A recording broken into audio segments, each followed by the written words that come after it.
É uma satisfação para mim estar novamente aqui,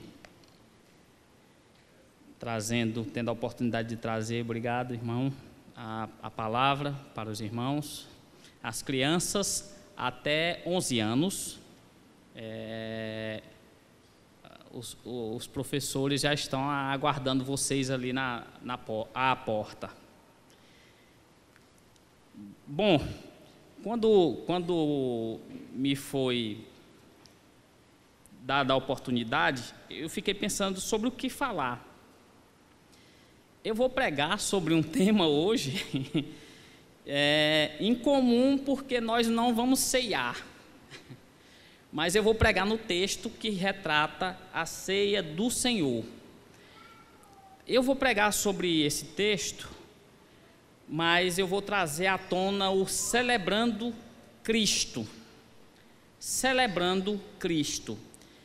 Como nós celebramos Cristo, como nós devemos olhar a nossa relação como cristãos, como igreja de Cristo, com o mundo. E o texto me deu essa oportunidade e eu vou falar sobre ele com vocês. Eu poderia ler do verso 24 ao verso 29, mas eu vou ler do verso 17 ao verso 29, mas vai ser rápido. Assentado como estão, mas com reverência, ouçamos a palavra do Senhor que nos diz: nisto, porém, 1 Coríntios, capítulo 11, 1 Coríntios, capítulo 11, do versículo 17 ao versículo 29. Diz assim: nisto, porém, que vos prescrevo, não vos louvo, porquanto vos ajuntais não para melhor, e sim para pior. Porque, antes de tudo, estou informado a haver divisões entre vós, quando vos reunis na igreja. E eu, em parte, o creio. Porque até mesmo importa que haja partidos entre vós, para que também os aprovados se tornem conhecidos em vosso meio. Quando, pois, vos reunis no mesmo lugar, não é a ceia do Senhor que comeis, porque ao comerdes, cada um toma antecipada a sua própria ceia, e há quem tenha fome, ao passo que há também quem se embriague. Não tendes porventura casa onde comer e beber? Ou menosprezais a igreja de Deus e envergonhais os que nada têm? Que vos direi? Louvar-vos-ei? Nisto certamente não vos louvo, porque eu recebi do Senhor que também vos entreguei, que o Senhor Jesus, na noite em que foi traído, tomou o pão e, tendo dado graças, o partiu e disse: isto é o meu corpo que é dado por vós, fazei isto em memória de mim. Por semelhante modo, depois de haver ceado, tomou também um cálice, dizendo: este cálice é a nova aliança do meu sangue. Fazei isto todas as vezes que o beberdes em memória de mim. Porque todas as vezes que comerdes este pão e beberdes o cálice, anunciai a morte do Senhor até que ele venha. Por isso, aquele que comer o pão ou beber o cálice do Senhor indignamente será réu do corpo e do sangue do Senhor. Examine-se, pois, o homem a si mesmo, e assim coma do pão e beba do cálice. Pois quem come e bebe sem discernir o corpo, come e bebe juízo para si. Que Deus abençoe a leitura da sua palavra. Oremos. Maravilhoso Deus, grandioso Pai, dá-nos a tua palavra. Nós sabemos que a tua palavra é a verdade. Te louvamos, te bendizemos e te glorificamos hoje e sempre. Amém, Jesus. Celebrando Cristo.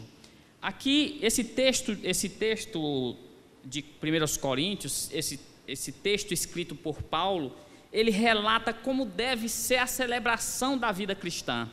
Como nós, como crentes, devemos celebrar a Cristo.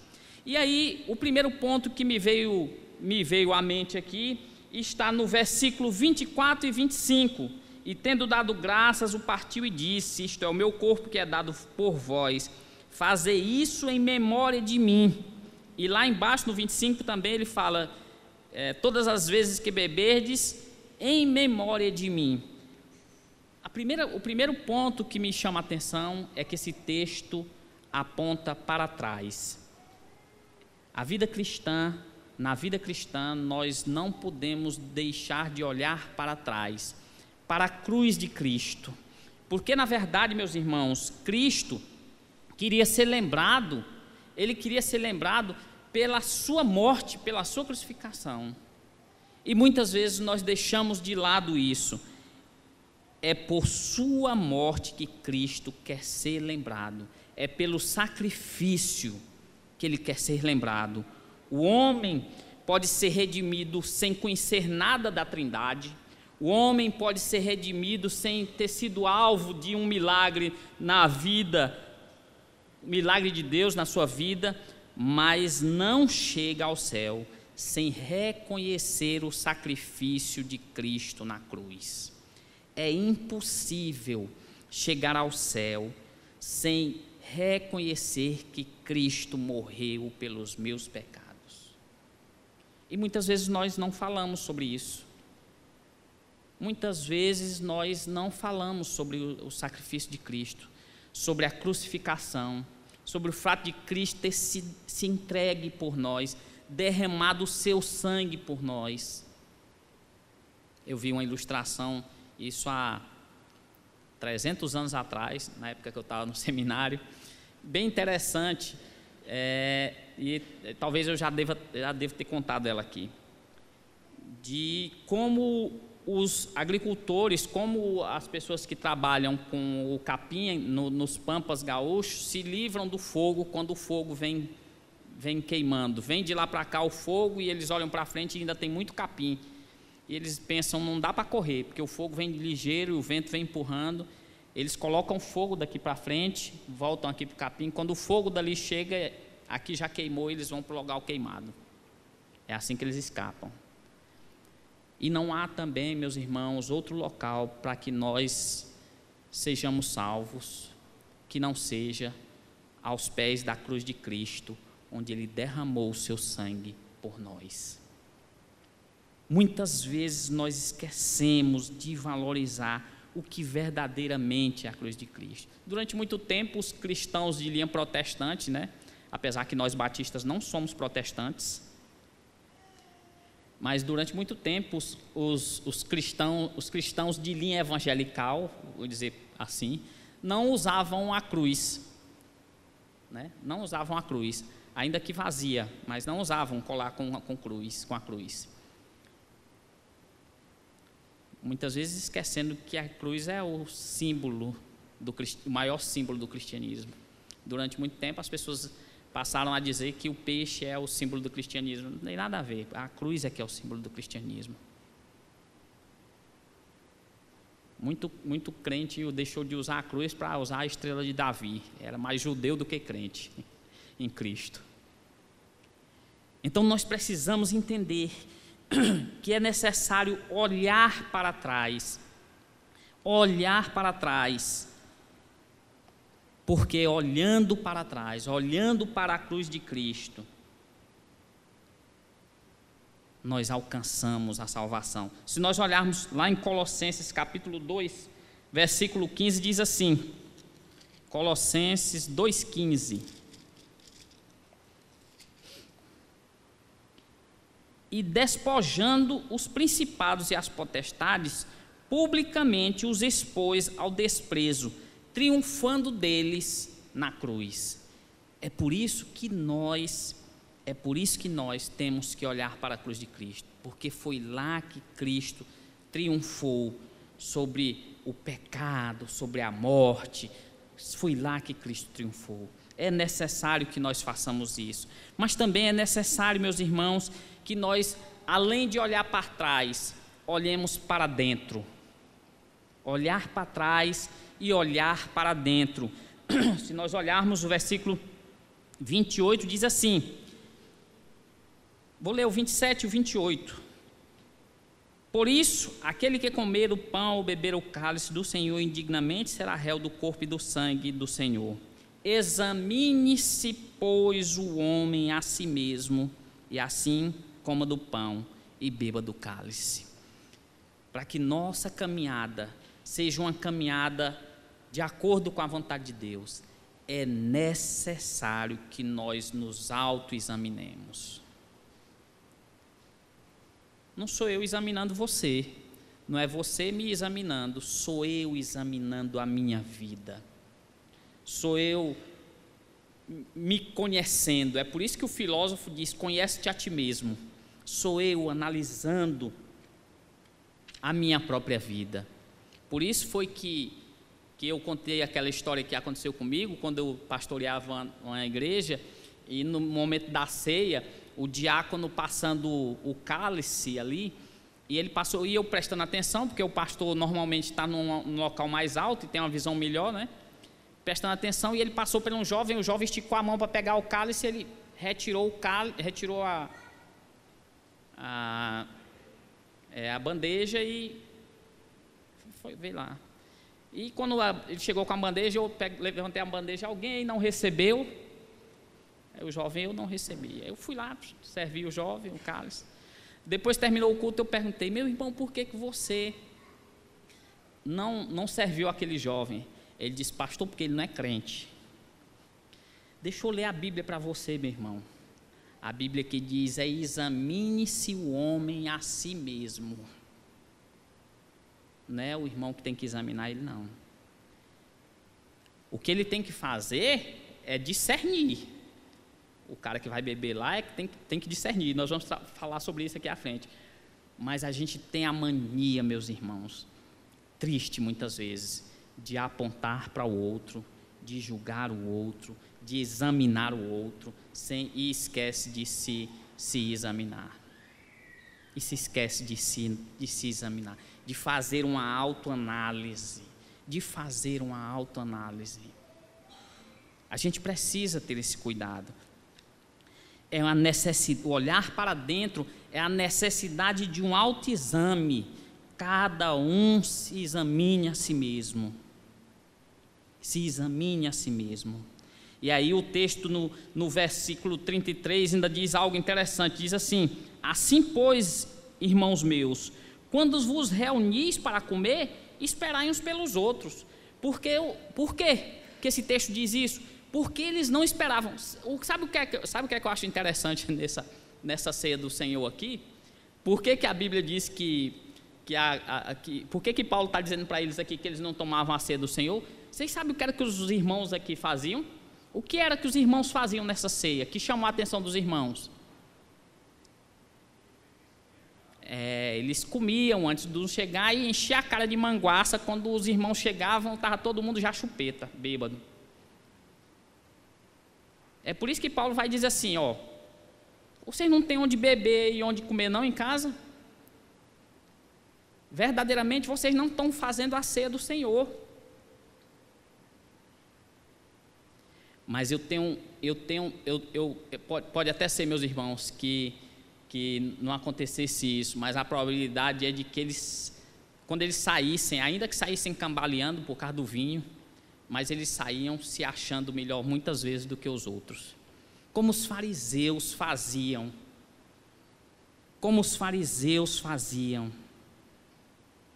É por isso que o texto, quando fala sobre o fato da dignidade, de discernir, ele diz indignamente, de tomar indignamente, significa destruir a comunhão, desconsiderando a realidade do amor. Quando eu tomo o cálice indignamente, eu destruo a comunhão, desconsiderando a realidade do amor. Muitas vezes é isso que a gente faz. A gente destrói a nossa comunhão, esquecendo do amor, que é o grande mandamento, que é a vontade de Deus, é que nós nos amemos uns aos outros e a Deus sobre todas as coisas. Então é importante que nós façamos uma análise nossa. E quando nós fazemos essa análise, é porque nós estamos olhando para dentro.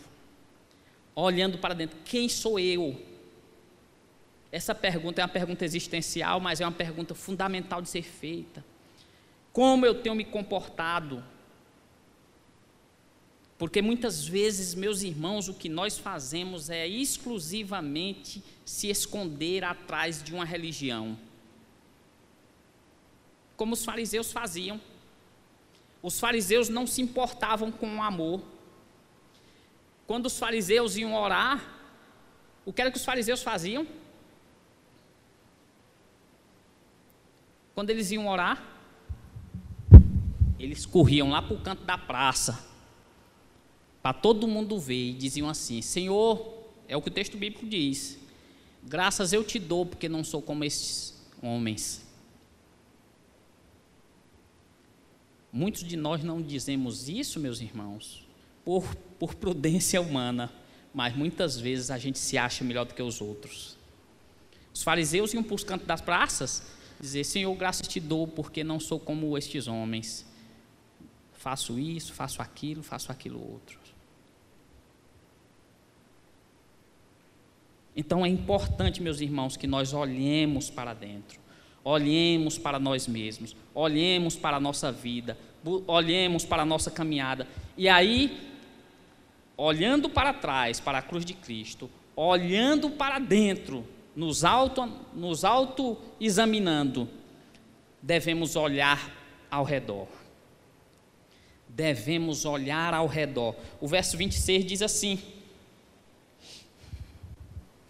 porque todas as vezes que comerdes este pão e beberdes esse cálice, anunciais a morte do Senhor até que Ele venha. Aqui está o quê? Está o desafio missionário da igreja. Anunciar.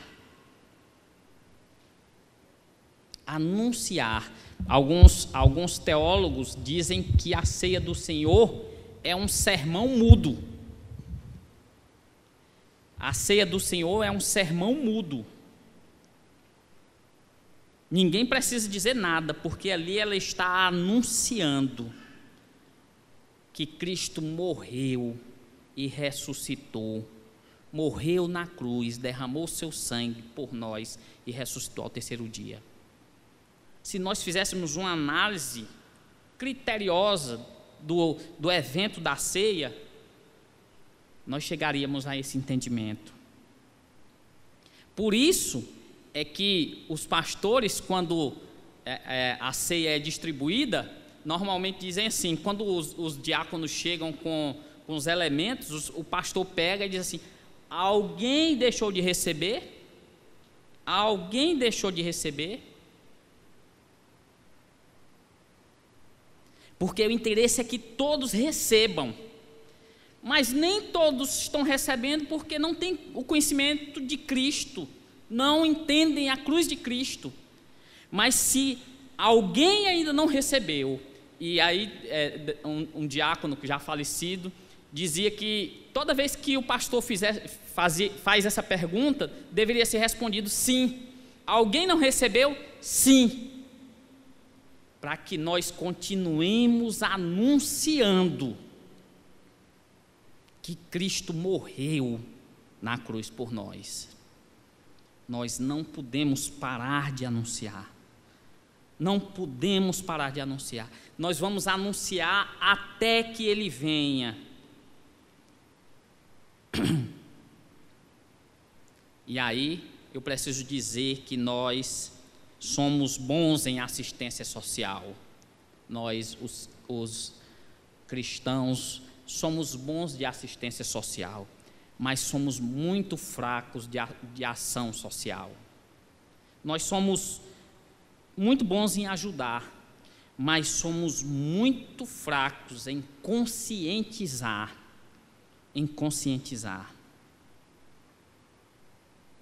Somos muito fracos em conscientizar. A nossa dificuldade não está em ajudar. Um exemplo disso: fraldas. Fazemos campanha e devemos ajudar, temos que ajudar. Mas a nossa dificuldade está em conscientizar as pessoas da importância da cruz de Cristo, da importância do autoexame, da importância de olhar para o outro, de pensar no outro. O versículo 14 e 15 de Lucas 4 traz para a gente aí o que é o princípio da missão de Jesus. Diz assim, inclusive o tema é esse mesmo. Jesus volta para a Galiléia e principia a sua missão. Então Jesus, no poder do Espírito, regressou para a Galiléia e a sua fama correu por toda a circunvizinhança e ensinava nas sinagogas, sendo glorificado por todos. Nós precisamos olhar ao nosso redor, o mundo em que nós vivemos. Se o mundo, meus irmãos, está hoje como está, a culpa é nossa. A culpa é nossa, porque nós temos o maior tesouro que um homem pode ter, que é a consciência de Cristo. É a consciência de Cristo. E muitas vezes nós passamos por cima disso e nos esquecemos daqueles que estão ao nosso derredor. A ceia do Senhor aponta para trás, lembrando da cruz de Cristo, que nós não podemos esquecer. Olha para dentro, para que nós nos autoexaminemos e olhe ao nosso redor, para que nós continuemos pregando a palavra do Senhor. Mas ela também olha para outro lugar, ela olha para a frente. A cruz de Cristo, o evento da ceia do Senhor olha para a frente. Versículo 26 diz assim: anunciais a morte do Senhor até que Ele venha. Ele aponta aqui para a segunda vinda de Cristo, teologicamente chamada de parousia. Aponta para a parousia, anunciando até que Ele venha. Nós não recebemos Cristo como Senhor e Salvador das nossas vidas e guardamos no nosso alforje. Nós anunciamos, olhando para Cristo. Por isso é que a gente canta uma música, um hino assim, que diz assim: olhando para Cristo, grande autor da salvação. Faço o quê? Prossigo, pois avisto soberano galardão. É isso aí, é prosseguir, é continuar caminhando em direção a Cristo. Em direção a Cristo.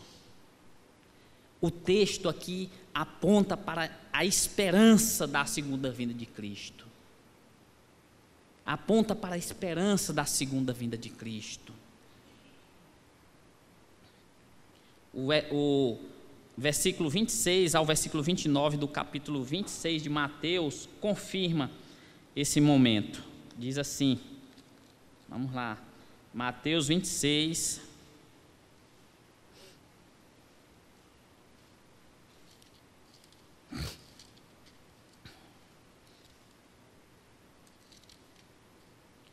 Mateus 26, de 26 a 29, deixe-me ver, pronto, aqui, 26 a 29.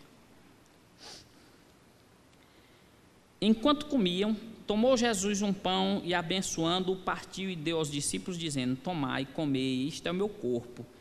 A seguir tomou um cálice, tendo dado graças, o deu aos discípulos, dizendo: bebei dele todos, porque isto é o meu sangue, o sangue da nova aliança, derramado em favor de muito, para a remissão dos pecados.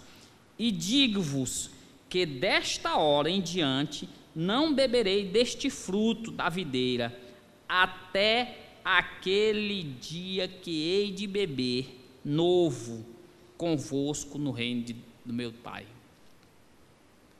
É Cristo dizendo: eu estou indo, chegou minha hora, eu não vou mais participar dessa comunhão, mas depois nós vamos participar juntos. Tu sabe o que eu pensei aqui, Lucas? A gente tomando vinho com Deus lá no céu. Porque o texto diz isso. Eu não vou tomar por enquanto, mas lá nós vamos tomar essa ceia junto e vamos festejar. Porque a ceia do Senhor é a festa da vida. É a festa da vida. É a festa da busca por Cristo. Do entendimento de quem verdadeiramente é Cristo. Quando eu digo isso, né, de tomar o vinho com Deus lá em cima, pode escandalizar alguns aqui, eu sei disso. Mas é o que o texto está dizendo. Não vou tomar por enquanto com vocês, mas eu vou estar esperando vocês aqui para a gente entrar nesse momento de comunhão novamente. Meus irmãos, a ceia do Senhor, ela faz com que nós olhemos para a cruz de Cristo, para dentro de nós mesmos, para aqueles que estão ao nosso derredor e para a segunda vinda de Cristo. Não podemos nos esquecer dessa segunda vinda de Cristo. Não podemos nos esquecer. É necessário que anunciemos a segunda vinda de Cristo até que Ele venha. Até que Ele venha. Anunciemos Cristo até que Ele venha. Essa é a caminhada cristã. Essa é a caminhada cristã. Nós muitas vezes, meus irmãos, fazemos questão de segregar as pessoas que estão no nosso meio. Nós dizemos quem deve e quem não deve tomar a ceia na igreja. Muitas vezes segregando. Essa discussão sobre a ceia, se a ceia é livre, restrita ou ultra restrita, pode ser feita em outro momento. Deve ser feita em outro momento. Mas até onde eu entendo, pelo que o texto bíblico me diz, a ceia do Senhor é livre.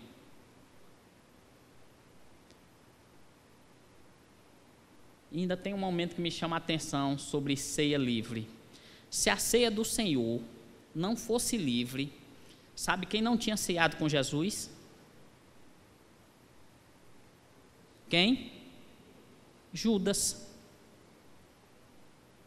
Jesus serviu a Judas e ainda deixou ser beijado. Serviu a Judas. Por quê? Porque a responsabilidade caiu sobre Judas. Porque tomou indignamente. Então, meus irmãos, vamos fazer uma reflexão verdadeira do que é a caminhada cristã. Se nós estamos olhando para a cruz de Cristo, vivendo como alguém que foi alcançado pelo derramamento de sangue lá naquela cruz, olhando para dentro de nós mesmos e nos analisando, não apontando para o outro, não apontando para o cisco no olho do outro, enquanto no nosso olho tem uma trave. Devemos também olhar os que estão ao nosso redor, sem deixar de olhar para a frente, para o alvo, que é a segunda vinda de Cristo. É isso que nós precisamos fazer. A caminhada cristã está aqui, completa. Ela está aqui. E é assim que nós devemos caminhar. É assim que nós devemos buscar a Cristo. É assim que nós precisamos entender a palavra do Senhor. Quando eu leio um determinado autor que tem como título do livro O Jesus que eu nunca conheci, é porque muitas vezes o Jesus que nós pregamos nas nossas igrejas não é o Jesus da Bíblia. É o Jesus que nós criamos na nossa imaginação. É o Jesus que Filipenses vai dizer que nós fazemos fábulas engenhosamente criadas por homens. Não é aquele Jesus que ama. Não é aquele Jesus que, apesar de você ter cometido os piores erros, Ele te ama, Ele cuida de ti. Nós discutíamos essa semana passada aqui sobre Pedro, não é verdade? Pedro negou a Cristo. Pedro negou a Cristo. Vem cá, esse bem aqui, na hora da crucificação, a galera apontou para Pedro, o texto vai dizer, esse aqui é um deles, estava com esse Jesus aí, eu? E Jesus já tinha alertado a ele que ele ia negar, eu? Não, eu não. Depois passou outra mulher e disse, esse rapaz aqui é dele aí, eu? Não, eu nem conheço. E depois Jesus chega para Pedro e diz assim, Pedro, tu me amas? Eu te amo, Senhor, porque Pedro era um falastrão, como muitos de nós. Pedro era um falastrão. Jesus, Pedro, tu me amas, eu te amo. Pedro, tu me amas, eu te amo. Pedro, tu me amas. Aí Pedro cai em si e diz, Senhor, tu sabe todas as coisas, tu sabes que eu te amo. E aí Jesus diz assim, pois vai lá e apacenta as minhas ovelhas. Jesus não disse, não, tu não me negou? Te quero não. Não, Jesus, vem cá, apacenta minhas ovelhas. É assim que é Jesus, é assim que é o nosso Cristo, é aquele que ama, é aquele que abraça o desvalido. Tem uma passagem de Hans King bem interessante, um teólogo chamado Hans King, que escreveu, Hans King é meio doido, tá? Ele escreveu algo e saiu numa revista, não das mais... ele é um dos maiores teólogos do mundo, mas é meio louco. E o que ele escreveu saiu em uma revista de uma reputação não tão boa nos Estados Unidos.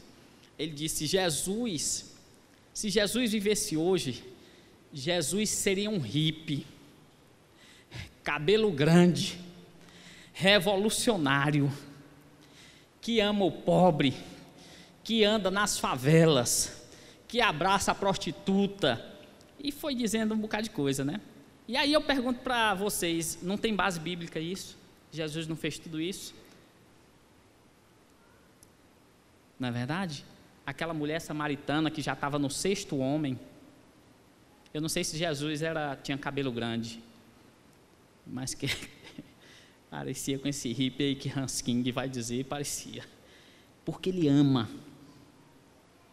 Por isso é que quando nós somos criancinhas, lá na sala das crianças, a gente diz assim, Jesus ama cada um, cada um, cada um, Jesus ama cada um, Jesus ama todos, ama papai, ama mamãe, ama irmão pequeno, irmão, ama a ti, ama a mim, Jesus ama todos. Quando alguém chegar para você e disser assim, mas tu é um pecador, aí você olha para ele e diz assim, e daí Deus me ama?